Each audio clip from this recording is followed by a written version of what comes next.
Hello and welcome to another episode of What Do People Do podcast with Leo, Eddie, Charlie. and today we've got a very special guest. And if you're interested in footy, this might be a special episode for you guys because this lad knows a lot about it. But what I'd like you to do is introduce yourself, give us your name, your age, and kind of what you do. Okay, cool. I'm Nick. I'm 23. I am a sport performance analyst and football coach. So yeah, like I said, very in the world of sport, especially in football. So Nick's actually one of Eddie's good mates from home. Yes, sir. And has known him for a while. So I think what we normally start with is what you were like when you were 10. I'm sure Eddie probably knows you when you were 10. Nah. 15, mate. 15 is when you met. 16. Yeah, 16. At college. But what we'd like to know really, Nick, is now you're a sports performance analysis, but when you were 10, what did you want to be? Typical. I want to be a footballer. Did you? Yeah, typical. Played football from like the age of 5. Always wanted to be a footballer. I was never obviously good enough. When did you realise you weren't good enough? Just that knee When I injury. was 10, probably. When I was 10, depressing. probably. Yeah, I noticed it early. But I kind of always knew, like, you know, when you were going through school, academics was never my thing. So I knew, and sport, I was okay at sports. Like, I used to pick them up fairly quickly. So I knew sport was going to be like, okay, this is something that I'm decent at. Yeah. Maybe this is something I do in the future. Obviously, when you're 10, you have no idea what you want to do. Yeah. But yeah. You played for Rickmansworth, didn't you? Yeah, Ricky. I did. Yeah. I I played for Chorley Wood. Oh, Because that was the whole... black and white. Yeah, because when I was at school, like, it was a weird thing that we were all from Ricky, Yeah. but none of us actually played for Ricky. Yeah. We all So played for Chorley Wood. It was a formally really met when weird we were thing. 16, but I think we played football a Yeah. lot together in the same league. But yeah, you always trashed us. I think we were the bottom 2 teams in the league, and you still trashed us, mate. We were so bad. We were so bad. What do you think it was that made you want to be a footballer? Is it the money? Is it just being in and out around the No, do you know sport? what? It was actually my dad. So my dad's massive into the football. Yeah. And a lot of my other family members are massive into the football as well. So it was like, from my first memories of like just life is football. Yeah. Is literally kicking a ball in like my house. So it was just integrated for me from very early that Football was what you wanted to do. And luckily I loved it and I still love it. So Yeah. that was the other thing as well. So yeah. Yeah, I think obviously it's quite it's a dream for a lot of people to play football, but to be able to say that, yes, obviously, what is it, a very small amount of people actually make it to being professional. To then say, work in football, Yeah. is pretty cool. So what happened? So you went to uni, Yeah. went to college first, then Yeah. to uni. Where Yeah. did you go to uni first? Because you didn't do So it straight away, did you? So obviously I did college, did sport and exercise with you at college. Then I did a year at University of Bath. I was there, for 1 year, did health and exercise science and hated it. Why? So I don't know. I felt as if I was in a place where I didn't belong.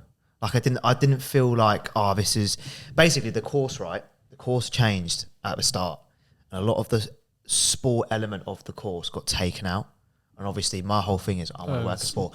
And at this point, if you do sports science, I do feel as if it's a very broad degree. So you get a bit of everything. You get a bit of like biomechanics, you get a bit of physiology, you get like a whole broad of sport, right? And then you like specify after. So you'll do like a master's in like strength and conditioning or sports psychology or something like that, right? So at the time, that was my thought process. I'll get my degree and then specialize after. And then what happened is we had a guest speaker come in from Southampton. So Southampton Football Club, right? And he was their performance analyst in their academy. I believe he was head of the academy at the time.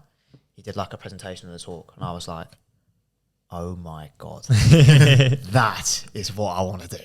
Yeah. So yeah, then finished my first year. In that summer, I then basically had a decision to make as to like, I either do something I'm going to be miserable with and probably not use, and like a waste of time, waste of money, all that kind of stuff, or I do something I'm really going to enjoy and hopefully excel at. And then then I went to University of Derby for 3 years and did sport performance analysis and coaching science. Got my degree there, and now I'm here. So who do you work for now? Currently work for FIFA. Oh, Yeah, currently work for FIFA. Controversial. I know. Just want to point out our department has nothing to do with the hierarchy at FIFA. So my department is the performance analysis department. Well, the football performance analysis department. So a lot of what we do is tournament related. yeah. So anything to do with World Cup, all of the age groups World Cups and stuff like that. That is what our That male and female. male and female. Yeah. So that is our job, is to basically collect all of the data, collect all of the performance related data, and then basically give that to all of the broadcasting people and all of the teams as well. That is, in a nutshell, my job really. So I remember you talking to me about a year ago, and we were talking about sort of the ins and outs and the different type of like stats and things like that. Yeah. So as a performance sports analyst, there's such a broad range that you were talking about of things that people don't even realize are stats. Yeah. So you've got a football player on a pitch, right? What is your job? So when you're analyzing a player, what are you doing? Yeah, what are you looking for? We are collecting absolutely everything that player does on and off the ball. So on the ball stuff is pretty self-explanatory in terms of the amount of passes they make, the amount of attempts at goal they make, even defensive things like how many tackles, how many, blocked shots, blocked passes, all of it. So anything you can think of that happens on the ball, we collect. Now, obviously, within that, it gets broken down into so many different sections. So, for example, passes. Obviously, there are different types of passes you have. We have 3 types at FIFA, actually. We have a push pass, which is your normal bog standard side-foot pass, a driven pass, which is something which is a lot more powerful, going towards an intended target, and then a lofted pass, which is like in the air. Then you have things like crosses. Then you obviously have attempts on goal, and then you have a thing called ball progressions, this is pretty cool, right? So a ball progression is 2 different types. So Harry Maguire, right? Mm-hmm. Bit of a debatable footballer, but one thing he does do very well for England is he steps into space with the ball. So that's one type. It's called a step in. That's one type. The second type is called a take on, which is where, say, if I have the ball and you're the defender, I am trying to go beyond you and beat you and get past you. So that's that. And then off the ball stuff, we look at things like pressing. So when obviously you're putting an opponent under pressure. And then there's another thing called pushing on, which is something you do before pressing. So it's when, let's say, Leo has the ball. Mm-hmm. You guys are on the same team. I'm moving directly towards you before you've played him the pass. That is what we would call pushing on. So I have a clear intended reading target. the game. Yeah, you are reading the game. Like, there are things like, so you've got to be really careful though, because there are things that everything that we collect has to hit a certain requirement, has to hit a certain type of definition that you've got to. So, for example, what you might say is a completed I was going to say pass might not be same what thing. actually it seems a quite complete pass is. it seems quite subjective. I think A lot of it is. If you go, this is definitely a push pass, and he goes, nah, mate, that was a bit more of a drilled pass. Like A lot of it is. how is there like a sheet where it gives you Yeah, so examples? there's that. So we have loads of like information tools, like loads of content. Do stuff different governing bodies have different rules? Like does different? So particularly, from no. FIFA to So FIFA UEFA, do they have different sort of? Do you know what? Bibles? I'll explain it. Actually, I'll Guides. explain it like this. So FIFA have their own football language, which is what we guide ourselves on everything. So anything definition-wise, requirement-wise, all links to this football language. It is like anything you can think of within football is within this language. So the way it works is you'll have, so there's 22 players on the pitch, right? So there's 22 analysts for every single player. And what For hap- every single for player? every single player on the pitch, Flipping there is an heck. analyst. Jeez. There's an analyst behind the scenes collecting their data. At what level does that start from? Is that just professional? Would that be like League 2 as well, or is that only No, the that's highest? just professional. That's just only what we do at FIFA, by the way. FIFA. So club football, it's completely different. Okay. Completely different. So at it's club international pretty much. football. So like at FIFA, we're the only organisation who, I think we're the only organisation who does that. In terms of every single player will have someone analysing that player. So like what happens is when you're in a live environment, so when we're actually analysing a game, what I've got to make sure is, say if you're on my team, and I've passed you the ball, we've got to make sure we've aligned. Right. So you have your receiving action is from a pass. So you got to be completely on time. So everything has to be on time. Everything is basically telling a story. What happens if you're doing it in a live game? What happens if you make a mistake? Like, is that so because you've got so many people doing it, you can almost obviously mistakes happen, right? So are there mistakes in UEFA stats? And so so if you say so mistakes happened, and what happens is you have to change it there and then, in that live environment, or it gets changed after. Right. So you watch the game live, but you'll also watch it back again to double check. I won't specifically do that. So my role is I won't specifically do that, but there is like a manager in place who makes sure that all of our data makes sense. Because, for example, if I've completed a pass and I've passed the ball to you, right, but you don't have a receiving action, and you say you've received from like a cross, that doesn't make sense, does it? No. We have to be aligned. So you have to tell a story. Basically, the whole game is honestly, it is. You don't actually realise how much goes. But this is only what FIFA do, by the way. Like club football is slightly different. So what happens at club football is every club's different, but majority of the time you have big companies like Opta, for example. They'll give you like the basic stats in terms of the possession, the shots, and stuff like that.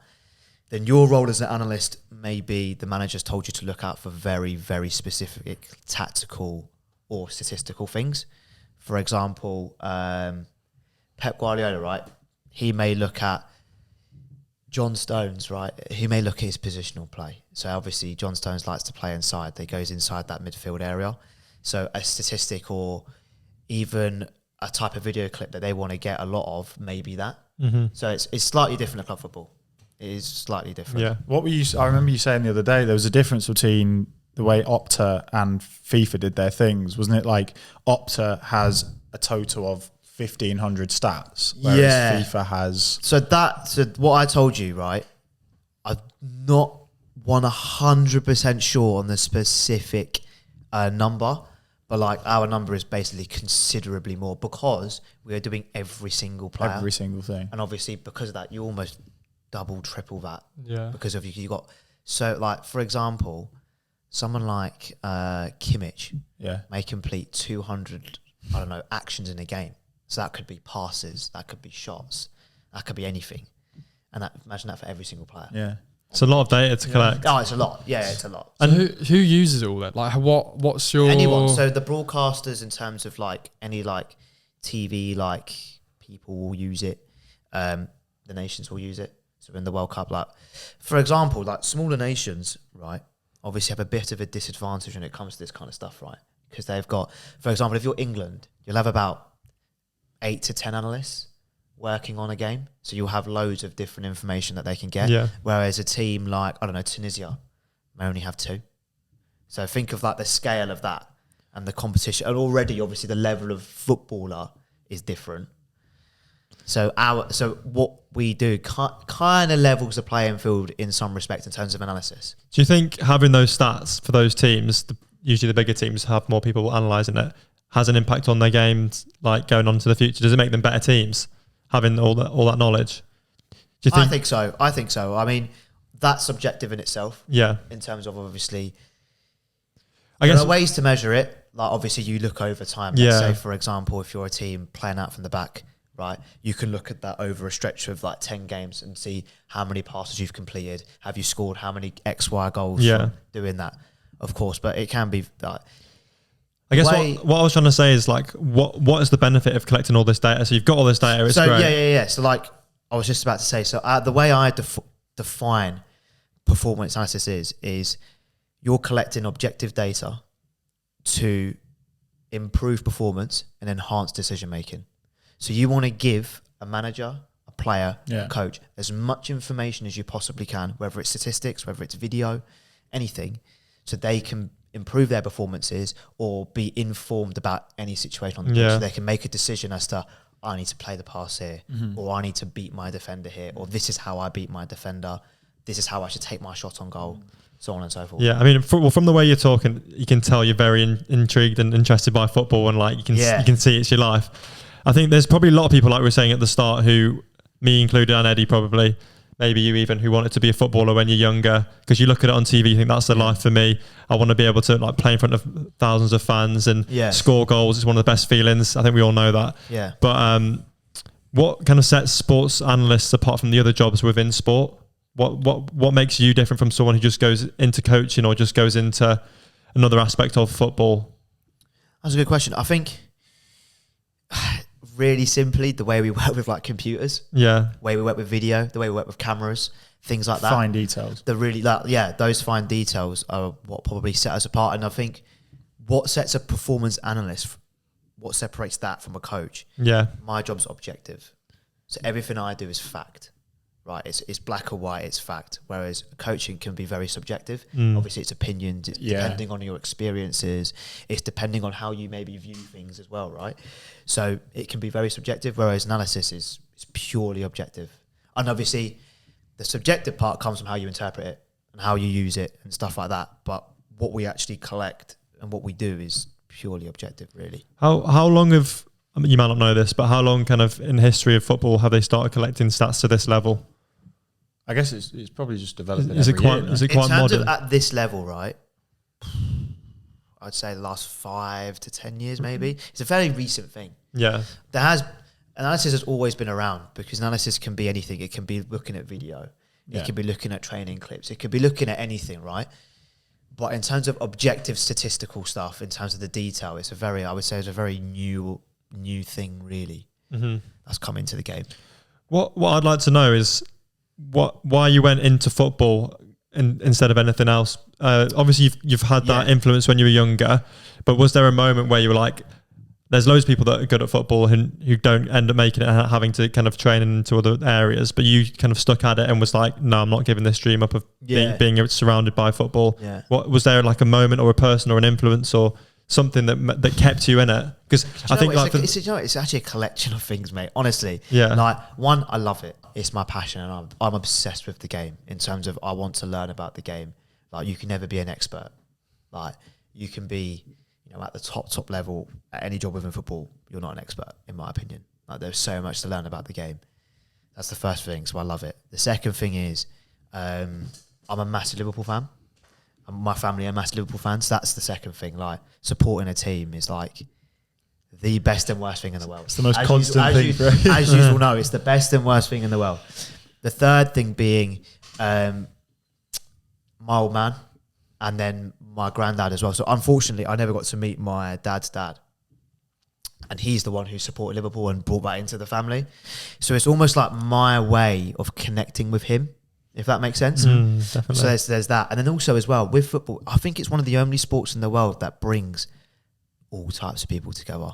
Yeah, oh yeah. It doesn't matter what race you are, whatever you may be, what background you come from, judgment, culture, discrimination, everything, whatever it is. In a stadium or wherever you go to watch the when football. you've got a proper fan base, right, or a proper community of people, football can be this like beautiful thing. Honestly, it's incredible.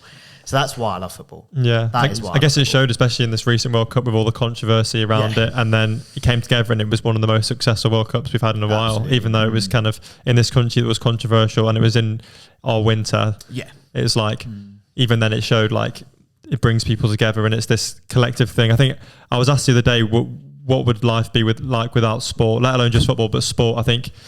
Even not terrible, man. I couldn't imagine it. Bleak, very bleak, mate. Oh my god! But I think oh my god, there's so many people who, like, even without knowing, will do sport, even if it's just like going to the park with your mates and playing rounders, or just going for like runs, or even going to the gym, or something like that, mate. I feel like without sport, even though it's kind of something we've created ourselves as humans, and it's not like a natural thing that occurs. Like, I feel like life is just so dull without it, and you can see it with the way you talk about football, that like your life is without sport, you wouldn't have a career and you wouldn't really have a passion. You don't really know. Absolutely, I don't know.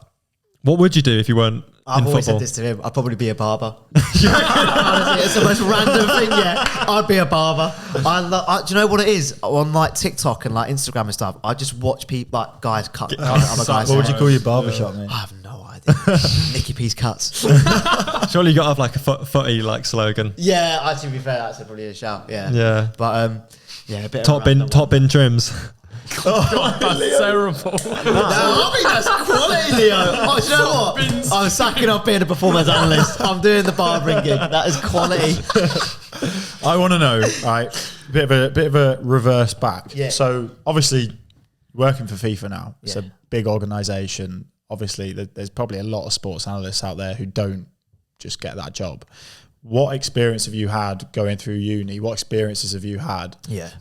Setting you apart. Yeah, setting you apart. Because from what I know, you've had some pretty awesome experiences so far. Yeah. So when I was at university at Derby, I had an internship with Derby County for a season. Then when I did my masters last year, I interned at Leyton Orient. And I think working in club football is, I love it. It is unreal, right? And I think what happens is obviously you can only learn so much from a book. Do you know what I mean? My job's practical. Like without doing the practical element of my job, like what's the point of my job? So I have to go out and do it.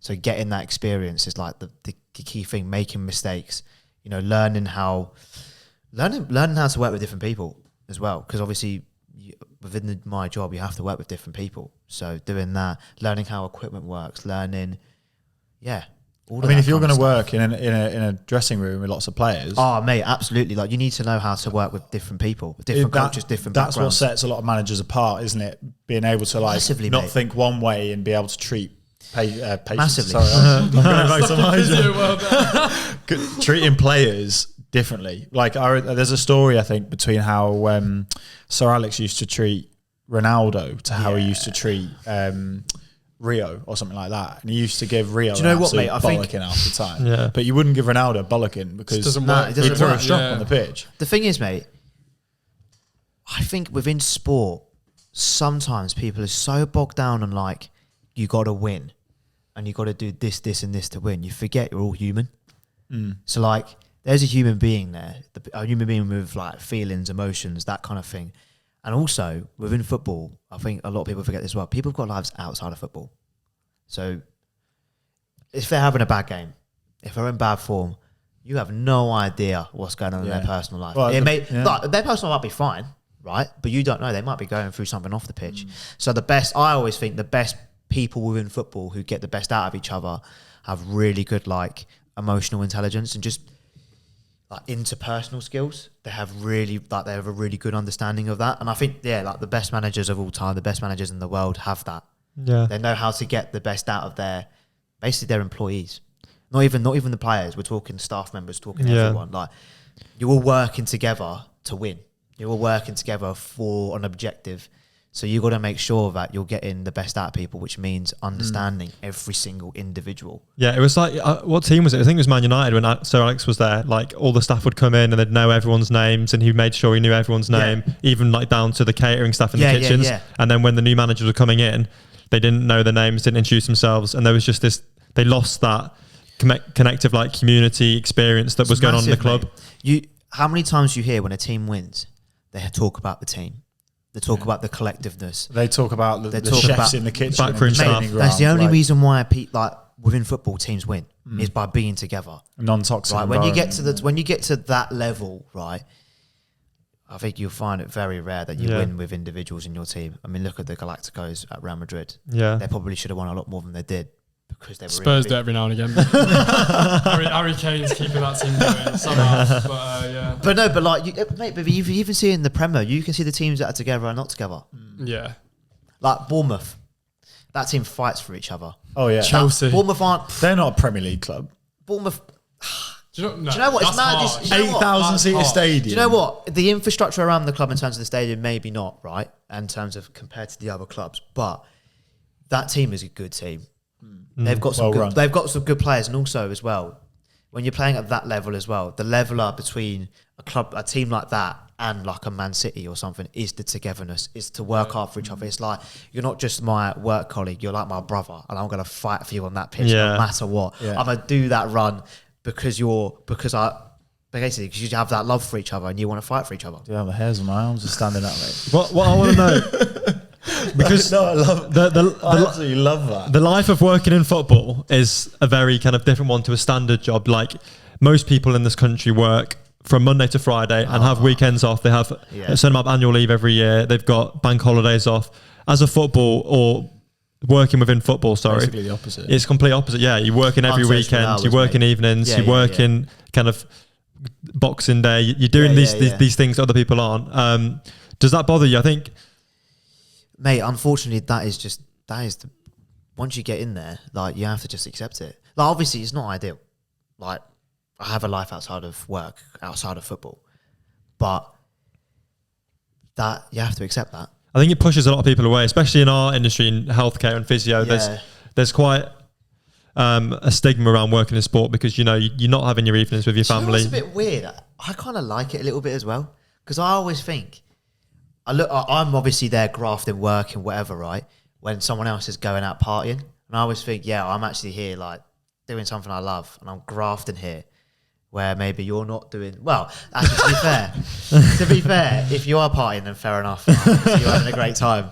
But no, I have that little bit of feeling as well. It's a bit of a weird one. It's like when you go to the gym really late at night, and you're thinking, yeah, everyone else is asleep. Oh, I'm here grafting and working hard. You could have just gone 2 hours earlier. Was on the sofa for 2 hours. But I think because for us in healthcare, we get told, oh, you can go into sport, but it's going to be your Saturday, your Sunday, every evening of the week, kind of staying behind after games, after training, and they're like, well, you're going to get paid exactly the same for doing that than you are working the NHS 9 to 4. Yeah. You're leaving kind of when you want. You can see your family in the evenings. I think that's why a lot of people stay away from it. Even though they love the game, they'll stay away from it because they know how committed you have to be. It's understandable. It's very, like, people who have families, right? Like, I can completely understand that. So there's people I know within football who are like mid-20s or late 20s, are just starting to have, like, you know, wife, kids, that kind of stuff. And obviously they're working within football and they don't get to spend that time with them at all. So I understand it completely. But at the same time, though, if you're going to work, I feel as if you're going to work in this type of industry, you have to absolutely love it. Yeah, completely. Otherwise you're going to be miserable. You're going to end up hating it. Yeah. You're not going to hate it. Whereas, touch wood, I'll never get to that because I like it and I love it too much. Yeah. But you almost have to be obsessed with it a little bit, I think. I think through that. Talking about sort of how sport is kind of talked down on. Do you remember in our first ever lecture? Yeah. It might have been the open day that I went to. They said, if you want to be a sport, if you're doing this to be a sports physio, basically told you to get out. Yeah, they were like, it's not the career for you. I think because I think the NHS obviously gives you the placements, they give you like bursaries and stuff, so they want people to work in the NHS. But also such a negative start. That's a very negative. Yeah, but especially I think with physio, what it is the way it's evolved is it just used to be lads who were or girls in the club who kind of just said, oh, I'm here and I'm happy to treat injuries. They didn't have any qualifications. They just loved the sport, like you said, and they were just there and they'd check you over. And then once kind of governing bodies and physio became an actual accredited profession, it was like, no, we actually need real physios. So then you had to go to uni and do it. And it was pushing people away from the sport for 3 years to do this course and then to go back into it for the same pay and having to work weekends. People were a bit like, is it worth it? Yeah. I think that's the thing with sport though, at the start of your career, it's not glamorous. Yeah. No. In terms of the money I've made, like, it's pretty much nothing compared to like other university graduates coming out of uni doing other things, right? But it goes back to, why are you doing it? Because you love it. Yeah. That's what I think. Hopefully, eventually, one day I get to. Does it feel like a job? Yeah. It feels like a job. Yeah. It definitely still feels like a job. Like, I love it, but it still feels like a job because you're working late hours, you're working unsociable hours, things like that. Like, yeah, it definitely feels like a job, mate. Yeah. I guess there's a fine line though, but where, like you say, it still feels like a job, but because you love it so much, you're still happy to kind of put up with that. Yeah. What point do you reckon it would get to, or what would have to happen for you to then go, actually, this is getting to the point where I can't stay in this and I'm going to have to just get a 9 to 5? Probably when obviously the love goes, or if hopefully one day I have a family of my own, maybe that, in terms of just having that time with that family time, basically. So do you think jobs in football limit? You might be begging to get out, mate. Yeah, like, to be fair, I've seen it firsthand in terms of like my mum and dad. So my dad used to work, well, still does work ridiculous hours, right? So as growing up as a kid, me and my sister barely saw my dad just because he was working all the time. I don't want that in the future, but then I understand that to maybe provide for a family, I may have to do that. It's just one of those things. But yeah, no, I get to that bridge when I cross it. Yeah. I get to that bridge when I cross it, mate, honestly. Yeah, I think I get to that bridge when I cross it. there's no point worrying about you can though, yeah. Like I feel like if you try and future plan too much, it's like you're almost stopping yourself from doing things. Plus, no idea what you're going to do next week. Within the industry I'm in as well, you can't future plan. Yeah. Honestly, like things change so quickly, Like my role at FIFA, for example. So I was originally only meant to do the Men's World Cup. So after the Men's World Cup finished, I was like, okay, like my role here's done. Yeah. I'm going to look for obviously other jobs, this, that, and the other. Now I'm working for them again. What's the latest project?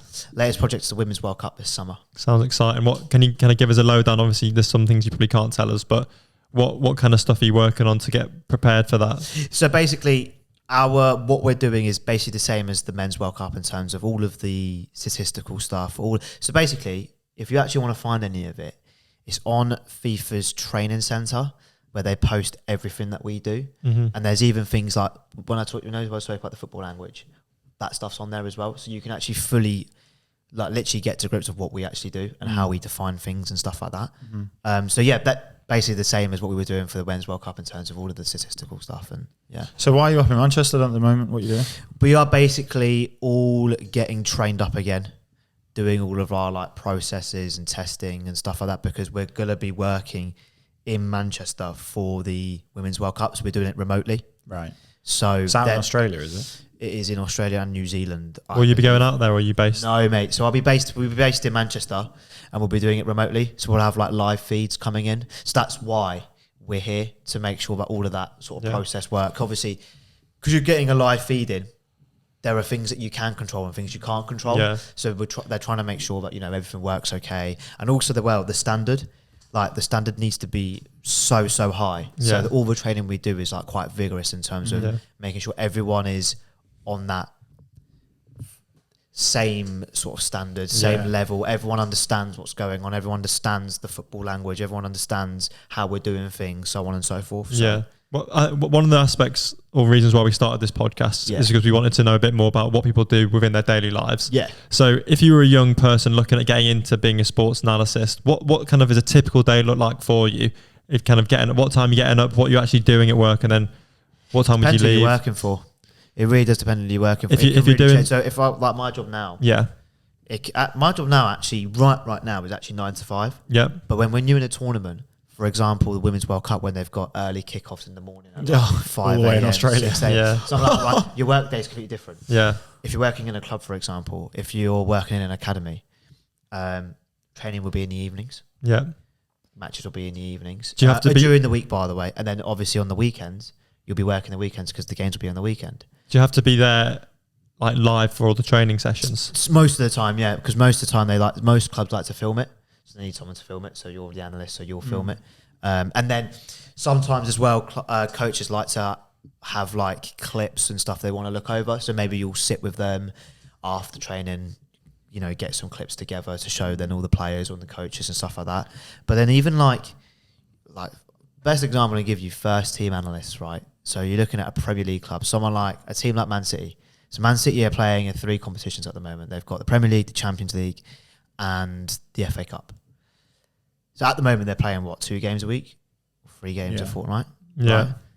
So that includes all of the travel, that includes training, that includes the match days, that includes pre-match, post-match, during the match as well. In terms of like at half time, does like the manager or the coaches players need clips and stuff like that. Not just that, it's in terms of like if any individual player wants something in terms of specific things that they're working on or specific things that they want to see, you need to make sure you're giving them that. Well, like Jack Grealish was showing me that free kick I scored in training. Yeah. Oh yeah, literally, yeah. You'll be surprised. You won't be surprised as to how many times that happens. Like someone will score an absolute worldie in training, and they'll look at you, and they won't even say anything. They'll just point, and you know, right after this, I've got to clip that. Great, but yeah. Do you have like regular meetings after you've done the filming? Yeah, all the time. All like literally after everything. And what kind of stuff just discussed within those meetings? Whatever the coach wants, really. A lot of it will also depend on how you play, so how your team is set up and stuff like that, right? So if you're a team who likes to play out from the back, for example, all of your analysis is going to be about that, right? Or if your team's a high press team, all of your stuff's going to be centered around that. If you're a team who plays in the mid block, right, all of your stuff's going to be around that, right? Yeah. So it's, meetings and football's a fluid and continuous game, right? So even looking at opposition stuff, you're looking at set piece stuff, like with anything you can think of within football, an analyst / coaches are looking at What would you say the most boring part of being an analyst is? Because there must be some... Filming. Really? You think? I personally hate it. Like filming's like... Because you know you're going to have to watch it back as well. Yeah, but not just that. I'm just more like, in terms of filming, you don't want to miss anything. You don't want to miss anything. Unless you're in a place or first team where you've got another provider doing that, it's golden. Yeah. But if you're the one having to film it, like, I always get so stressed in terms of like, make sure you don't miss anything. Don't turn it off. Making sure it's working or something. Like you haven't cut out like 15 minutes of the game. That's like us on our podcast. Honestly, 45 minutes of slow-mo honestly, the camera bit of my job is actually the most stressful part. Like, I can like presenting to players, presenting to coaches, getting clips, like whatever. That's the easy part. Must be like working in live TV when you're constantly kind of making sure you don't make any mistakes. Mate, that's why I take my hat off to like all the cameramen who work within like Live any live, not just football, sport, Just anything.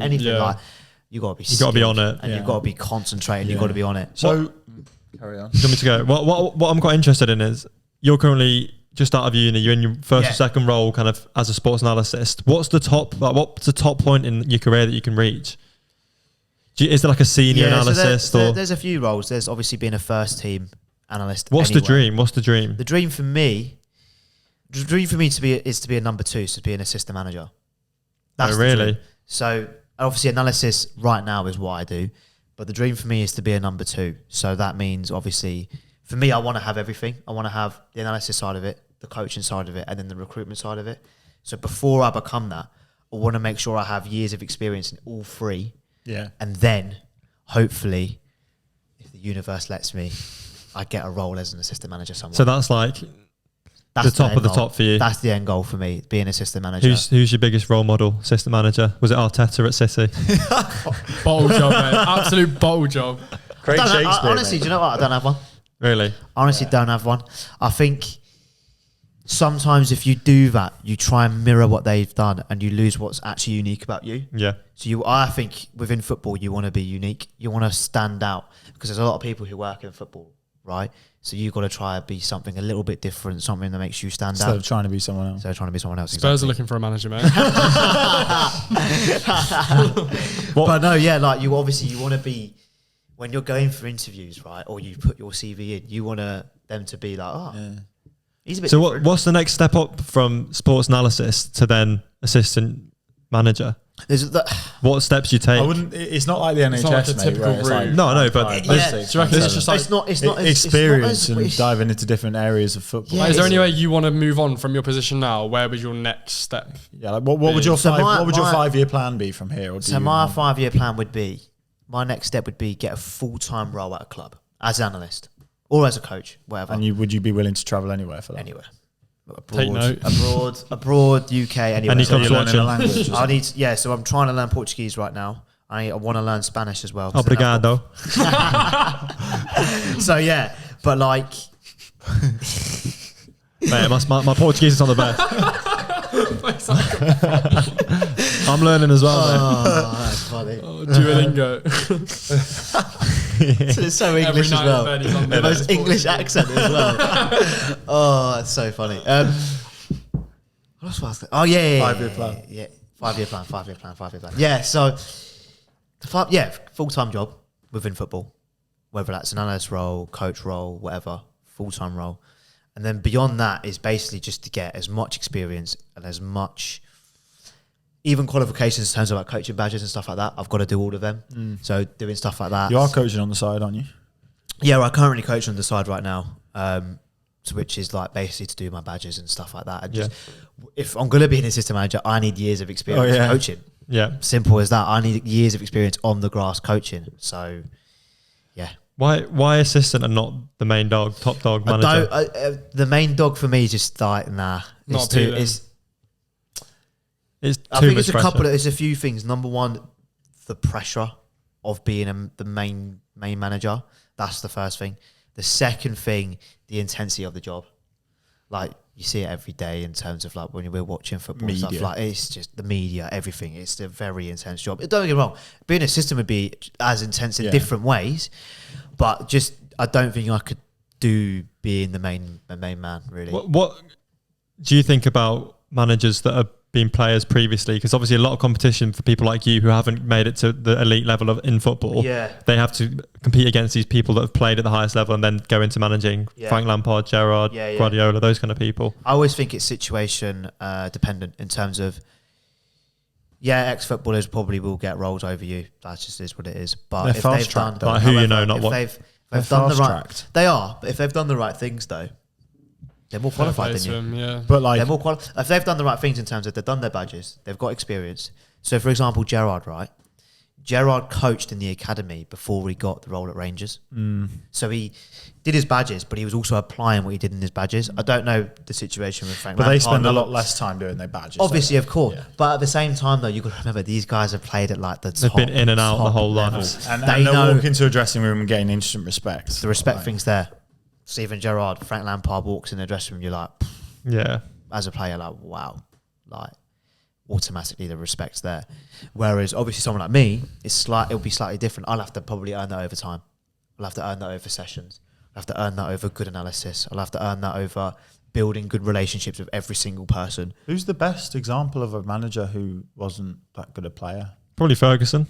He wasn't top dog. He did play like top flight Scottish football. Mourinho, mate. Klopp's a good one. Mourinho. Probably. Mourinho, Klopp's a good one. Mourinho. There's a few. Definitely not Lampard. I've got no comment on that, by the way. I'm making no comment on that. Sorry, Lampard, if you're watching, mate. But you are. Oh yeah, you definitely watch him. Definitely watch him. Not as bad as Gary Neville, but you're bad, mate. Oh, Neville, yeah. Mate, the Valencia fans are waving their white flags like surrender. literally jog on. I think that like I forgot what we were. Do you think? Do you think? Say, give it 10, 15 years, 20 years, whatever it is, and you find yourself in an assistant manager role. Ignore these two. I'm listening. So give yourself 10, 15, 20 years. Yeah. You find yourself in an assistant manager role, say at West Ham, a top flight team. Have you made it in your eyes then? Yeah. Is that a success for you? Yeah. That'd be success for me. I think. Do you know what though? Success is weird though. Yeah. Because obviously everyone's the success. They define it differently. That would be success. But then knowing me, I would end up putting other goals onto that, which would be winning something within football. Yeah. If I'm lucky enough, touch wood, I get to the assistant manager role, it will then be right. I want to win something. Yeah. No matter what it is. So right, it's not. It doesn't matter. What are you doing, by the way? So it doesn't matter how much you get paid. It's more about the trophies and the silverware. Yeah, obviously the pay would be ideal. Yeah. But so it's a nice bonus. Yeah, that'd be nice. But like, I didn't go into football for that. No. Like, the role I'm in, like, we get paid an okay wage, but we don't get paid like anything what the players get paid or anything. So you're not going into the role for that. I think what people get confused within football is that because the players get paid so much, they assume that everyone within football gets paid like ridiculous. It's not quite like that at all. I thought that as well. Where like when I was going into physio, you like look at it on TV, the sports side of it, and you're like, they must be getting paid more than anyone else. You don't get paid nowhere near as much. Yeah, to be honest with you, you get paid the same. The hours we put in, right, and the work we have to do, it doesn't get paid enough. Nowhere near enough. That's why you have to love it. That's why you have to love it. Yeah. Mate, that's absolutely. That's why you have to love it, because if you don't love it, like, well, what's the point in you doing it then? Yeah. Why would you do something if you don't love it and you're earning like not much money? Yeah, exactly. It makes no sense, mate. So, yeah, there is a bit of a thing in the industry in terms of like roles like analysts, coaches, strength and conditioning coaches. What's the one you just mentioned? Physios. Yeah, don't get paid enough. So there is that discussion. Yeah. Hopefully that changes over the next number of years. I think physios. I think obviously the footballers get the limelight. Yeah. But there is so much behind the scenes these days because players are so high value, and when they pick up an injury, it's such a massive loss. Yeah. Teams now with all the money do have to invest so much into it, I think, to get the best results, because the difference between Rashford being injured for 6 games instead of 7 games it could be. Do you know what? Season That could be. Imagine he scores a goal in that difference of a game, or like paying for the best analyst. Yeah, the big bucks. Yeah. Make the difference between that. What additional inside run that he wouldn't have done the season before. But mate, it goes back to that community thing. It goes back to having the right people in the right jobs. Yeah. Right. And you were all working in like a cohesive thing, to win. Like whether you're a player, a coach, whatever, right? You're all working together to win.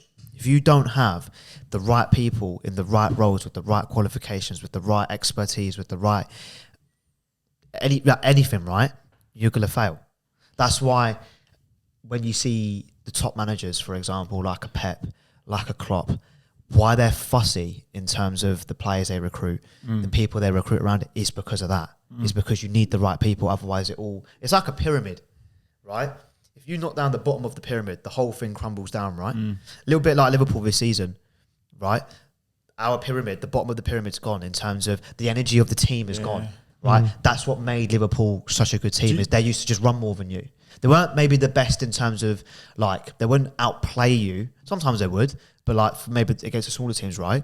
But it wouldn't like be like City in terms of you just wouldn't get the ball off them. Do you think they'd that's overrun you, right? So anything, if you knock down like the bottom of that pyramid, the whole thing collapses. Do you think that's why like Chelsea is such a disjointed team at the moment? Because you say how the big managers like the Peps and the Klopps are so picky about their transfer markets and who they're buying.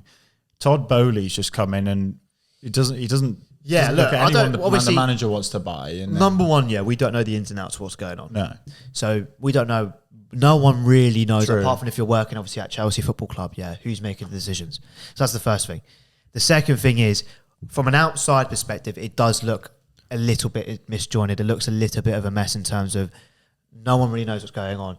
You look at just their performances alone, they're obviously crying out for a striker or someone who can score goals, right? But they've spent so much money on midfielders, wingers, a couple of defenders, whereas you'd think, glaringly obvious, they should be buying a striker. Number 9. But you don't know who's in charge of making those decisions, so on. There's reasons as to why they've obviously done that.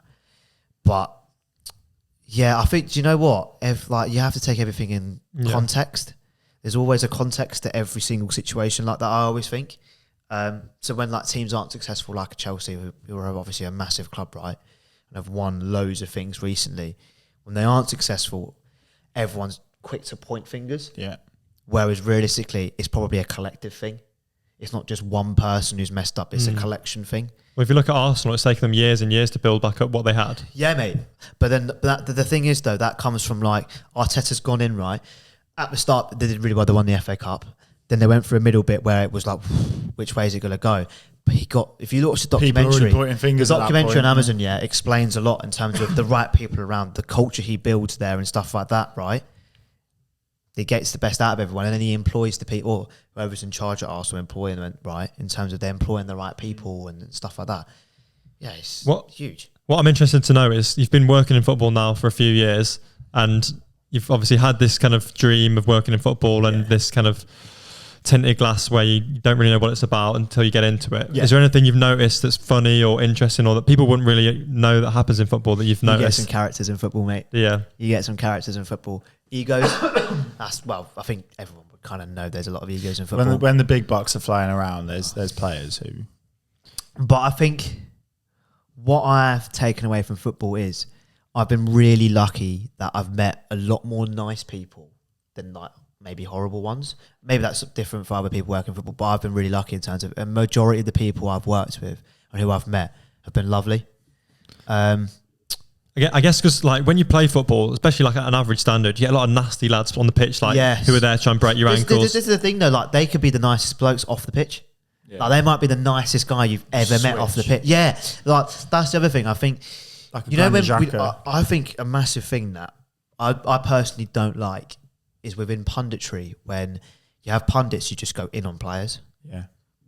But most pundits have been players themselves, right? Yeah. So they would know what it's like in a dressing room in terms of, that guy may have had a bad performance or been in bad form or whatever. Football's changed since they last played. Yeah, and that as well. But also when they start saying things about like their personality, their character, this, that, and the other, it's like How can Like how do Roy you know? Keane. How do you know? He that? makes You don't know that headlines. person unless obviously they do. Yeah. Fair enough. But like majority of the time, you don't know that person. So how can you say those things? It's obviously for headlines and stuff, obviously. But Do you think in football you have to work for the big companies to be successful, or could you set up your own like analysis business and make lots of money from that? it'd be very difficult because of the companies that already exist. It'd be very difficult. You'd have to do Strong something. monopoly on the- You would have to do a something twist. really different than what's going on right now. I guess they've got all the money, all the technology. Yeah, and also, mate, they've just the also trust, got the trust, and they've also got the years of experience. So the people who are working there and the connections that they've already built are from people who have been in the industry for years. Yeah. So if I basically tried to start that, it just wouldn't work. I don't have that experience. I don't have the connections yet. I don't have the experience yet. I don't have the knowledge yet because I'm still like I've got my degree and I work with it, but I'm still learning all the time. Like I guess every day I'm learning how to be a better analyst, how to be more efficient, how to read the game better, how to understand the game better, so on and so forth. I guess if you like used an analogy, it could be like trying to start your own bank. It's like no one's gonna come to you and give you their money when that's a really good way of putting it. Actually, when there's ones that have kind of got their name out there already. that's quality of that from you. Let's move on to Eddie's special questions. My spedal. Pedal. He's a special lad, isn't he? Special questions. Can't say that, mate. First you got your belly out. Take you to court. Then you were laughing for you were laughing for ages. Then you got your belly out, and now you can't speak. Wiping away the tears, mate. I'm trying to concentrate, and all I can hear out the back, like my left hand's like, Don't blame it on me. You were laughing more than me. Right. Introduce your questions. So this is Eddie's spettle questions. which one's he got? Read it out for us. Are you happy? Ooh. Yes, I am. Very happy. Yeah. Why? I'm in a very good place right now. Obviously, you go through ups and downs, right? But right now, I'm happy. Like my work life is good. My personal life is good. Yeah, I am happy. Yeah. Good man. That's the answer, lads. If work in football and you'd be happy. Not all the time when you lose, by the way, or when things go wrong. Not all the time. And when you've got like a manager or you're someone above you being like, "What have you done there?" And I'm like, I'm not really too sure. I do apologise. I've missed 45 minutes. I'm really, really sorry. Yeah. So we normally end our podcast in a similar way. Yeah. And I want you again to take yourself back to the 10-year-old Nick, looking forward into the future. Kind of, you know you want to be a footballer, but now you're in this position where you're working in football. You're not a footballer, but you kind of live within that environment every day. Are you proud of where you've made it to, or would you be looking for more? I would say yes and no, because I don't think my journey is done. I think I'm only at the start of my journey. Yeah, of course. Literally right at the start. So for me, it's like I'm treating it as like a story. This is only like chapter 2, really. Chapter 1 was uni. Chapter 2 is now my first like proper role somewhere. Yeah. So for me, I am proud of what I've got to, but at the same time, I'm nowhere near done. I think one of the things you should be most happy with is the bollocks you had to change your uni degree. Yeah, not many Takes people a lot. do. Yeah. That's a big You've decision. committed to one thing Yeah. and you've been like, I don't like this. I'm going to do something completely different. Not completely different, but very different. Yeah. And because I don't like what I'm doing, I want to change it. I know I don't want to do this, and I know I'm interested in that. Let's do it. Yeah, it was a difficult decision. Now, obviously, you're because going in the direction you want to go obviously, to. like, number one, University of Bath's a very good uni. So leaving that uni was like, Lovely place. yeah. But like when you tell people that, they're like, why did you move? Like, that's one of the best, like, especially for sport. One of the best unis in the country for sport. So you're thinking like, why have you moved? What are you doing? Then I had the thing of like my parents as well, in terms of I didn't want to, I felt as if I was letting them down a little bit. I'd like wasted a year, all that kind of thing as well. So yeah, like I appreciate that. Thank you. I heard something from a few different people who are very successful, and they said that what makes people successful is knowing when to quit and knowing what you're doing isn't kind of for you and isn't making any progress or the right decision. Yeah. So I think for you to then go, yeah, look, I started this thinking it was the right thing to do, but now I'm deciding that it's not. Yeah.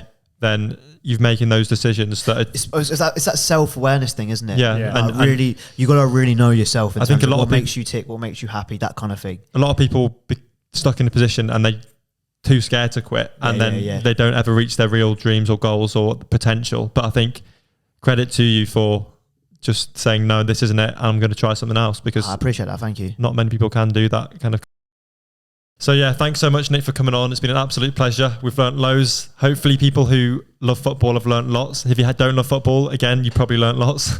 I think there's so many interesting jobs like yours that I'd never ever heard of, even though I kind of grew up loving football and wanting to be a footballer myself. I never thought of your career as an opportunity or a path for me. So again, it's opening my eyes and hopefully opening other people's eyes as well. Definitely. But your story's very inspiring, and we hope that we see you 1 year kind of as an assistant manager in the Premier League. We'll be tracking your journey. We'll have you back on here in a few years' time. That'd be quality, that, to be fair. see where I've come from. I'm not in football at all. I'm barbering, are we barbering?